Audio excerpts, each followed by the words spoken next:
It was a golden Texas afternoon, the kind that makes you slow down and breathe a little deeper. The sun shimmered off the still waters of the pool at Magnolia Creek, a quiet apartment complex nestled in the heart of Austin.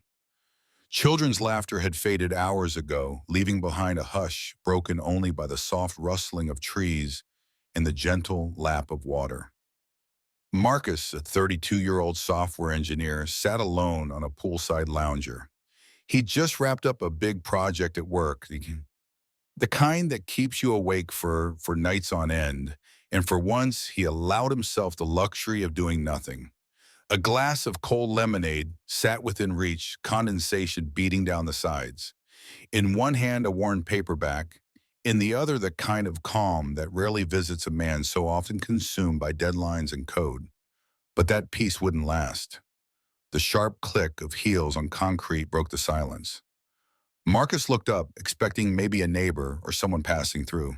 Instead, he saw her, a woman in her mid-50s, dressed like she had somewhere more important to be. Her blonde hair was perfectly styled, her sunglasses large enough to hide most of her face, though the disapproval in her expression came through loud and clear. She didn't smile. She didn't introduce herself. "Excuse me," she said, curtly, hands on her hips.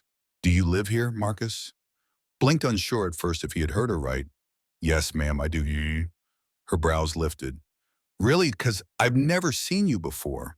Are you sure you're not just visiting someone?" He sat up a little straighter, steadying his voice. "Apartment 304, been here for 2 years." Her lips tightened. "Well, if that's true, then let's see your key card." The request wasn't just rude, it cut deeper than that. Marcus felt his chest tighten, but he kept his tone even. "I don't think I need to show you anything," he said quietly. "If you're concerned, you're welcome to call the front office." Her face flushed, and without another word, she pulled out her phone. "Fine, I'm calling security." As she walked off, her voice rising, Marcus leaned back in his chair, the warmth of the sun suddenly feeling a little colder. Around them, other residents began to take notice, some whispering, some recording. No one said a word, but the silence spoke volumes. And in that moment, Marcus knew this wasn't just about a key card. Something bigger was unfolding. The air at Magnolia Creek grew heavy, as if the calm of the afternoon had been pierced by something unseen, a quiet wrong that made everyone feel it in their bones. Marcus stayed in his chair, trying not to let the moment unravel him. He'd done nothing wrong. He was at his own apartment complex, enjoying a well-earned rest. But now eyes were on him, not because he'd caused a scene, but because a woman had decided he didn't belong. Deborah, that's what folks around the complex knew her as, stood a few feet away, speaking loudly into her phone. Her words were deliberate, clear enough for everyone at the pool to hear. "Yes, I'm at the pool," she said, pacing like she was in charge of something. "There's a man here. He says he lives here, but I don't believe him. He refuses to show ID. I need someone to come down right away." Marcus looked out over the water. A couple across the pool exchanged glances. An older man in swim trunks shook his head almost imperceptibly. Someone else raised their phone. Still no one stepped in. Deborah turned back to Marcus with her arms crossed, her lips twisted in satisfaction. "You could have avoided all this if you'd just shown me your key card," she said, as though the burden was his to bear. Marcus met her gaze. "I don't owe you that," he replied simply. His voice wasn't raised. It was the quiet kind of firm, the kind that comes from someone who's had to keep their dignity in places where others don't expect to see it. That only seemed to stoke the fire in her. She muttered, not quite under her breath, "People like you always think you can do whatever you want." The words hit him like a sharp gust of wind. He didn't have to ask what she meant. He knew, and so did the folks sitting nearby. But Marcus didn't respond. He just turned back to his book and flipped a page. He refused to give her the argument she clearly wanted. He'd learned long ago that sometimes silence said more than shouting ever could. A few minutes later, the gate to the pool area creaked open. A young security guard, maybe mid-20s, stepped through with hesitation in his eyes. He scanned the pool deck, spotted Deborah, and walked toward her. She lit up as if her backup had arrived. "Officer, thank God," she said, waving him over. "That man refuses to leave. He claims he lives here, but I'm telling you, something's not right." The guard looked to Marcus, then back to Deborah. "Sir," he said politely, "do you live here?" Marcus closed his book and stood. He was taller than both of them and carried himself with the kind of calm that comes from holding back. "I do," he said, reaching into his pocket. "Apartment 304. He pulled out his wallet, flipping it open to show not only his key card, but his driver's license with the Magnolia Creek address clear as day. The guard leaned in, checked the information, then gave a short nod. "That checks out. Sorry for the trouble, sir." Deborah's mouth fell open. "That's it," she snapped. "You're just going to take his word for it." The guard straightened. "Ma'am," he provided proof. "There's nothing more to discuss." A murmur moved through the pool area. People were talking now, some nodding, others visibly uncomfortable. The young couple Marcus had noticed earlier gave him a small nod, subtle but meaningful. And just when it seemed like things might settle down, a voice rose from across the pool. "That's enough." It was steady, strong, and unmistakably fed up. Heads turned toward the far end of the deck, where an older woman stood, her floral sundress catching the breeze. She wore a wide-brimmed hat, and her hands rested firmly on her hips. It was Eleanor. Everyone at Magnolia Creek knew her. She had lived there longer than most, and she didn't say much, but when she did, people listened. She walked toward them slowly, but with purpose. "This isn't the first time this has happened," she said, her voice carrying just enough to be heard. "And I think it's time someone said something out loud." Deborah looked startled.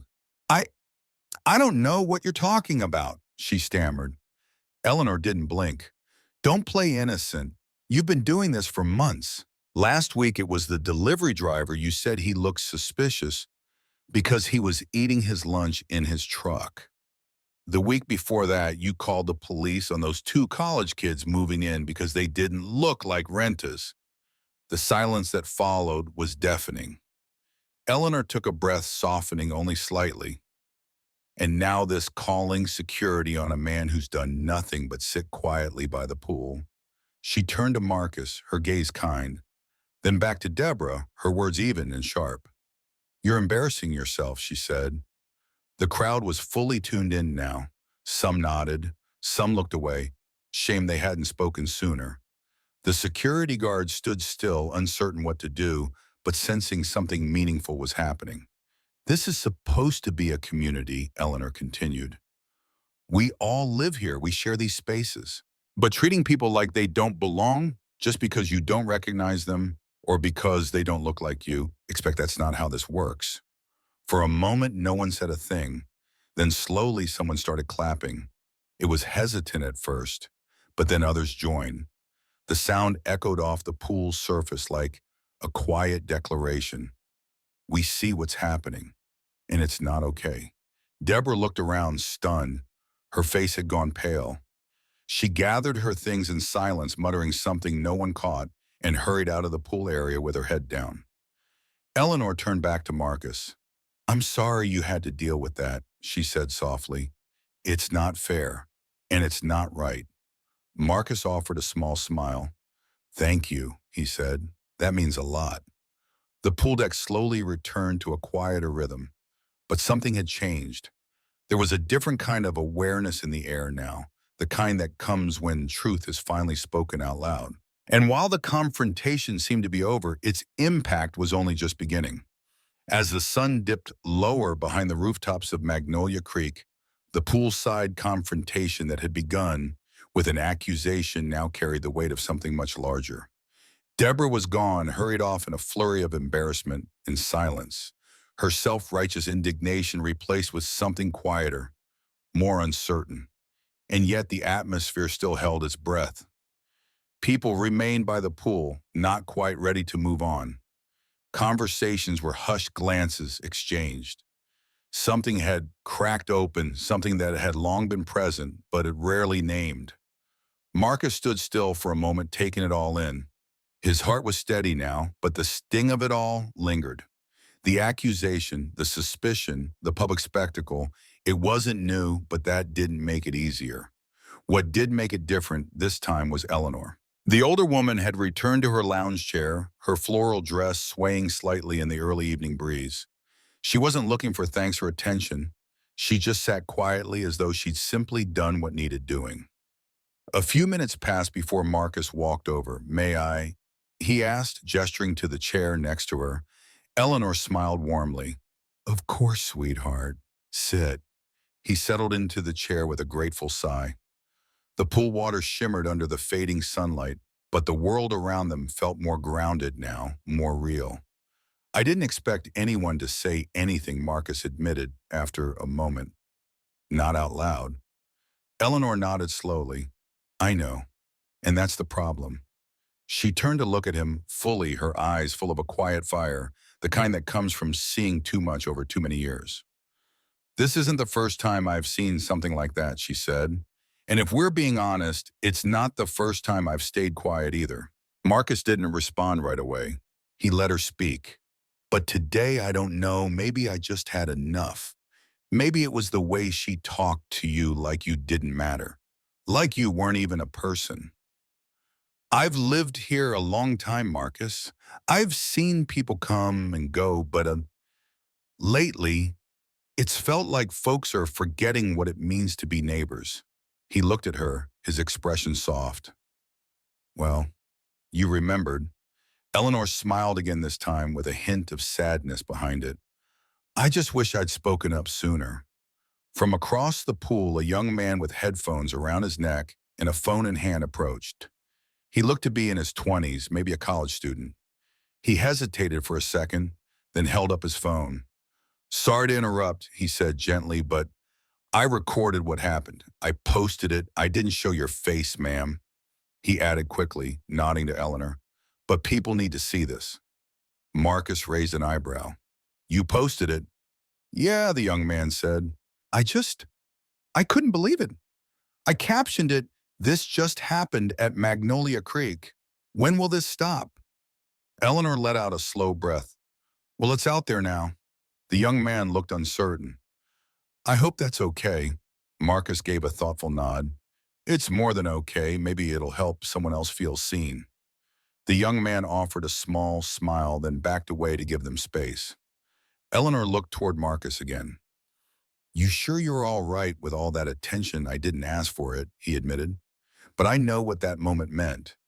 Not just for me, for other folks who've been through it. Maybe even for some who've stayed silent." Eleanor patted his hand gently. "You handled yourself with grace. That matters more than you know." As evening rolled in, the video began to ripple beyond Magnolia Creek. In living rooms and offices across Austin, and then far beyond phones, buzzed with the footage of a simple act of injustice met with quiet dignity and a neighbor's courage. What had started as a routine afternoon now echoed into the wider world. Back inside his apartment, Marcus sat on his couch phone, buzzing on the cushion beside him. His inbox filled with messages, coworkers checking in, friends expressing outrage, strangers offering support. The video had already spread fast, and with it his name.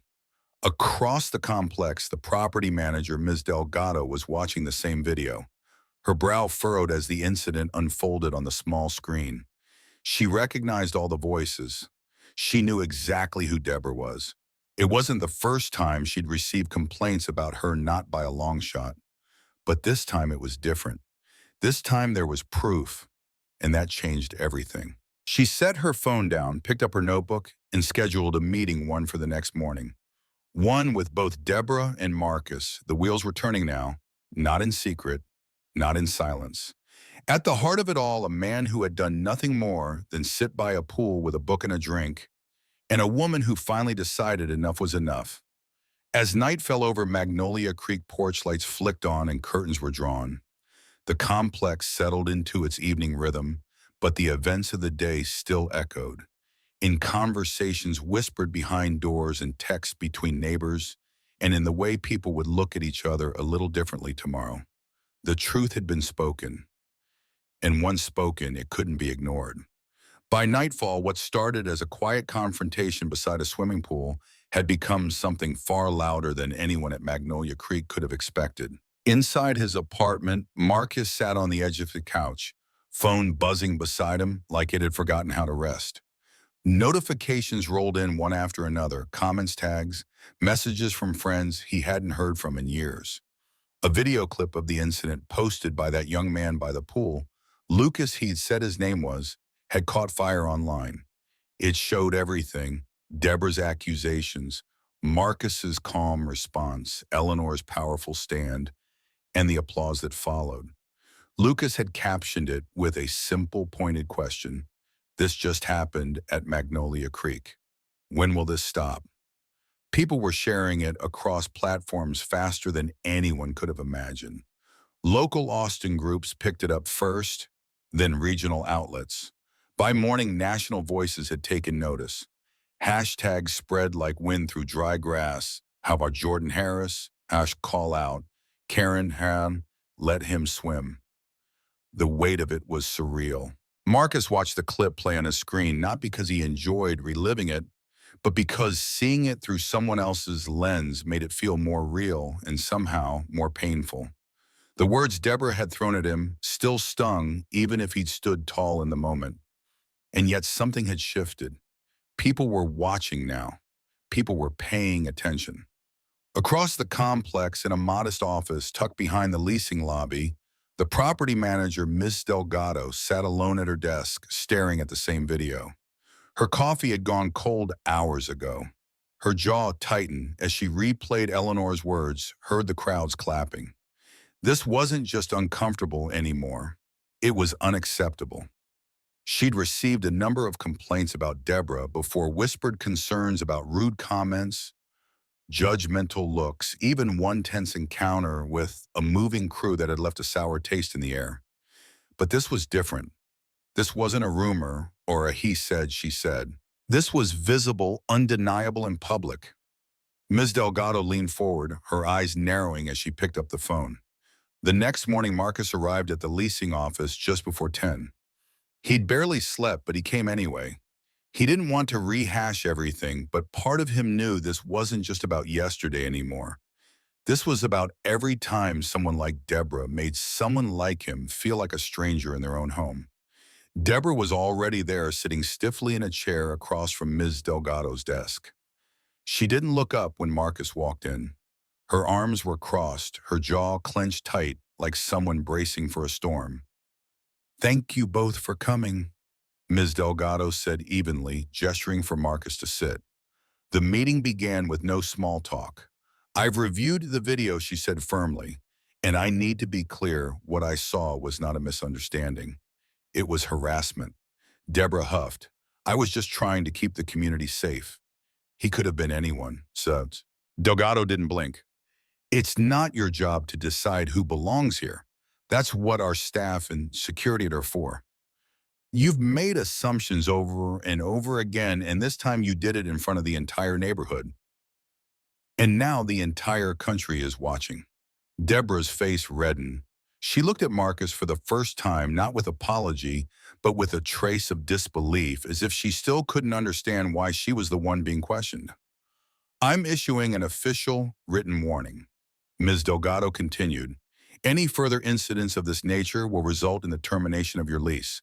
This is not negotiable." For a moment, the room was quiet. Deborah's fingers twisted around the strap of her purse. She muttered something under her breath, barely audible. "Fine," she said at last. Then she stood and walked out without another word. Ms. Delgado turned to Marcus, her tone softening. "I'm truly sorry. No one should be made to feel like that in their own home. If there's anything we can do to support you, please don't hesitate to ask." Marcus gave a small nod. "Thank you. I appreciate you taking it seriously." He left the office feeling a mix of emotions: relief, sadness, even exhaustion. But also something else, a quiet resolve. What had happened was wrong, but it had been seen, named, and addressed. And that mattered. By that evening, the story had gone beyond viral. National media outlets picked up the video. News anchors debated the moment on morning talk shows. Social justice advocates praised Eleanor's courage. Ordinary people from all walks of life flooded Marcus's inbox with stories, support, and gratitude. Some messages came from young men who'd felt invisible. Others came from older women who'd stayed silent in similar moments and regretted it. One message simply read, "Thank you for standing your ground. You reminded me to stand mine." Still, not all the attention was kind. Among the thousands of supportive voices were some who accused Marcus of making a big deal out of nothing, of shaming an innocent woman. But he didn't let that rattle him. He knew what had really happened, and so did the people who mattered. Back at Magnolia Creek, the ripple effects of the video were immediate. Residents who had once kept to themselves started talking. People shared stories, some uncomfortable, some long overdue. Ms. Delgado began organizing community listening sessions, open discussions on unconscious bias, inclusion, and what it means to live alongside others with empathy and respect. What began as one painful moment was becoming a turning point, not just online, but in real lives, on real doorsteps. And for Marcus, it was personal. He hadn't set out to make a statement. He hadn't planned to become a symbol. He'd only wanted to enjoy his Saturday by the pool. But now something bigger was unfolding, and his voice, once questioned, had become part of a national conversation about dignity, justice, and what it means to belong.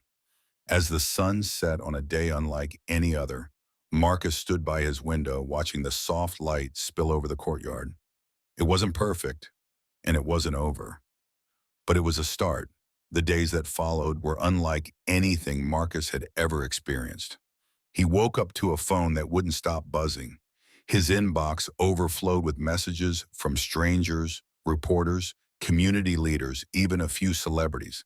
His name and face had become part of a story that reached far beyond Austin, far beyond Magnolia Creek. But Marcus never asked to be in the spotlight. He never imagined that calmly sitting at a poolside, standing firm in his truth, would strike such a nerve across the country. And yet here it was, his quiet Saturday afternoon had become a national mirror. Some messages were filled with kindness, empathy, and encouragement. People thanked him for his patience, for his composure, for not lashing out when many others might have. A few wrote simply, "You spoke for all of us who've been there." But not everyone was supportive. Buried among the messages were critics. Some claimed he had overreacted. Others accused him of humiliating an innocent woman for internet attention. Marcus read them, felt their sting, then set them aside. The truth, he knew, didn't need defending. He hadn't filmed the moment. He hadn't raised his voice. He hadn't called for anyone's job or reputation. He had simply told the truth, and when truth is spoken clearly enough, it carries its own weight. Meanwhile, the consequences for Deborah, the woman who had accused him of trespassing at his own pool, had arrived swiftly and publicly.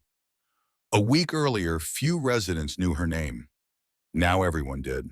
Someone from the complex had anonymously posted additional stories about her, not speculation, but first-hand accounts. A delivery driver who'd been questioned for lingering too long, a college student she called security on because she thought his car didn't belong. Story after story painted a picture of a woman who'd spent months policing the community in ways no one had asked for and in ways that had quietly hurt people. Her name began trending alongside Marcus's. The attention was unflattering and for some overdue. Deborah wasn't evicted, but she was issued a formal warning, and her lease now came with conditions. Around the complex, she kept a low profile.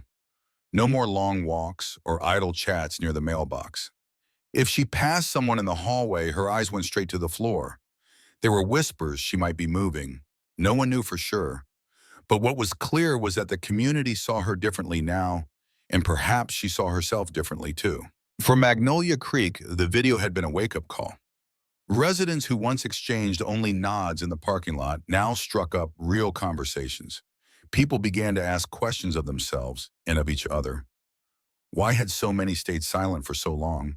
Why had it taken a viral video to say what some had already known? Ms. Delgado, the property manager, listened. Within 2 weeks, she had organized the first community forum on inclusion and respect. Held in the leasing office's common room, it drew more people than anyone expected. Chairs were pulled from nearby apartments. Neighbors brought snacks. Someone made lemonade. And there in that room beneath fluorescent lights and the soft hum of a ceiling fan, people began to tell the truth. A Latina mother spoke about how she felt judged every time her children played outside. A black teen shared how he was always told to keep his hoodie down while walking through the breezeways. An older white resident admitted he'd seen things and stayed silent, thinking it wasn't his place to speak. It was messy. It was emotional. But it was a start. Marcus sat quietly through much of it listening. But when it came his turn to speak, he stood slowly and let his words come from the heart. I didn't want to be part of a viral story, he said. I just wanted to read my book by the pool. But when someone treats you like you don't belong in your own home and no one speaks up, it's hard to forget that feeling. He paused, his voice steady but low. But what I'll remember more than the accusation is Eleanor's voice, Amensis. She changed everything. And I hope we all remember that we have that same power to say this isn't right. That matters more than clicks and headlines. There was quiet after he finished. Not uncomfortable silence, but the kind that comes when something true has been said. That night, Eleanor brought over a loaf of banana bread. She smiled, handing it to Marcus at his door. You spoke well in there, she said. I learned from the best, Marcus replied, offering her a seat on the porch. They sat for a while in the soft Texas evening, watching the porch lights flicker on across the complex. Children's laughter echoed faintly in the courtyard. Somewhere someone was grilling. The air felt lighter, not fixed, not perfect, but changed. The news cycle eventually moved on as it always does. News stories took over the headlines. The hashtags slowed down. But at Magnolia Creek, something real had taken root. Not just policies or programs, but people. Neighbors began greeting each other by name. Residents who once passed with downcast eyes now offered nods, smiles, a few words about the weather. Even small gestures felt like something sacred. A door held open, a kind word offered, a space made just a little more welcoming. Marcus felt it most in the quiet moments, walking down to check his mail and being met with warm eyes instead of wary ones. Watching kids play freely in the courtyard while their parents chatted instead of hovering close with worry. The walls, the invisible kind, were starting to come down. And though Deborah had retreated from view, her absence wasn't the story anymore. What mattered now was what came next. It had been just a few weeks since the poolside incident at Magnolia Creek. But for Marcus, life felt different, softer in some ways, fuller in others. He was still receiving messages, though not at the breakneck pace of those first few days. The national attention had cooled, as stories always do when the next headline comes along. But in his world, the impact was still unfolding quietly, personally. Neighbors he'd never spoken to before were now stopping to ask how he was doing. A man from Building 7 had waved him over just to say he'd seen the video and was proud to live in the same place. A little girl from the second floor whose mother had once watched him suspiciously from behind drawn curtains now smiled and waved every time he walked by. Her mother even offered him a slice of peach cobbler one afternoon. Cheeks flushed with apologies she never quite put into words. But maybe she didn't have to. Sometimes gestures speak louder. And then there was Eleanor. True to her nature, she didn't seek out praise for what she'd done that day. But she and Marcus had grown close since then. She would stop by with a pie or a story from her younger years, most of them involving people who had underestimated her, and all of them ending with her proving them wrong. Her sharp wit and warm heart brought comfort Marcus hadn't realized he'd been craving. One evening, she sat on his patio in her favorite sun hat, a cup of tea in her hands. You know, she said, her voice low and thoughtful, I've lived in this complex longer than just about anyone. And I've seen people come and go, but I've never seen the place come alive like this. Marcus smiled, nodding. It feels lighter because people are finally talking, seeing each other, she said, then added with a wry grin, though it took a mess to get us here. He laughed softly. Sometimes that's what it takes. The idea came to him that night. Simple, really. A way to bring people together without speeches or hashtags or cameras. Just people, food, and a reason to gather. He talked to Ms. Delgado the next morning. I want to host a community barbecue, Marcus said. Open to everyone. No agenda, just a chance to be together. She looked surprised at first and smiled. I think that's a wonderful idea. I'll help you organize it. With Eleanor's encouragement and help from a few neighbors, the planning began. Flyers were posted around the complex. Invitations were slipped into mailboxes. Marcus volunteered to man the grill. Families offered to bring seasoned desserts. One resident, a high school music teacher, promised to set up speakers and play a playlist of old-school R&B and Motown classics. And when the day finally arrived, Magnolia Creek felt different in the best possible way. The scent of grilled burgers and seasoned chicken filled the air. Kids ran through the grass with popsicles in hand. Eleanor held court beneath a shade tree, swapping stories with a group of younger residents who hung on her every word.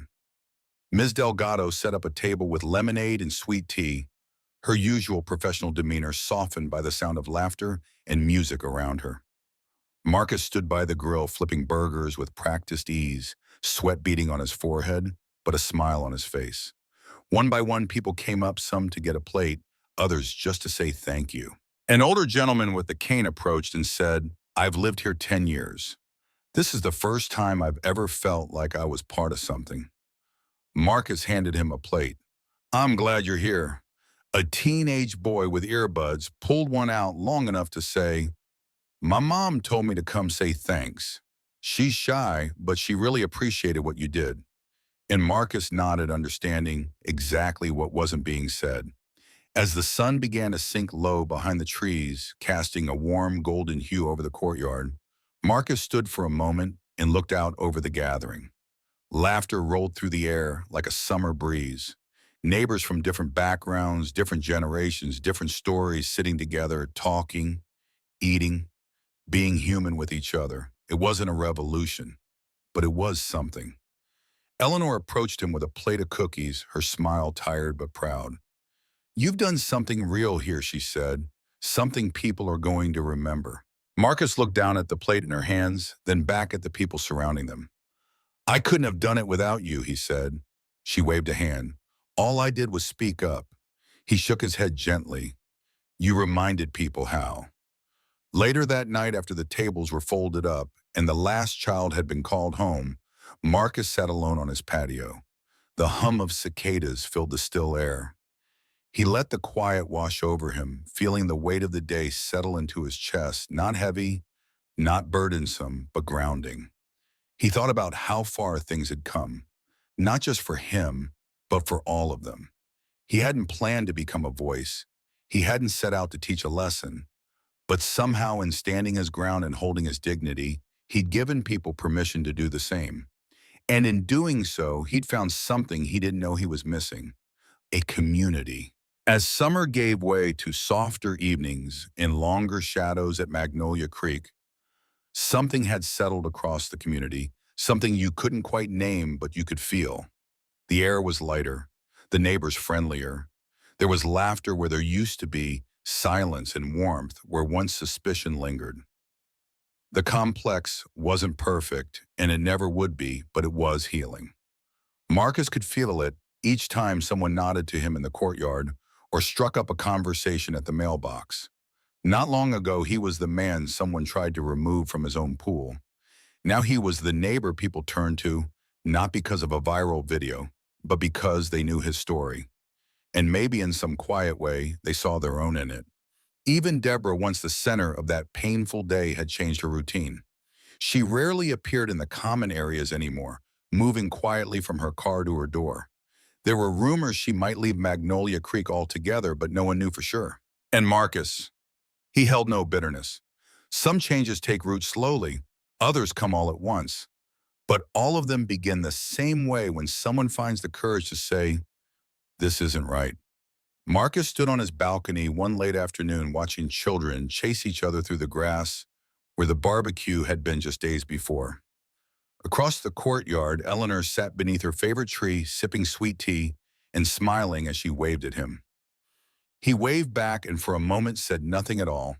There are stories we choose to tell and others that find us when we're not looking.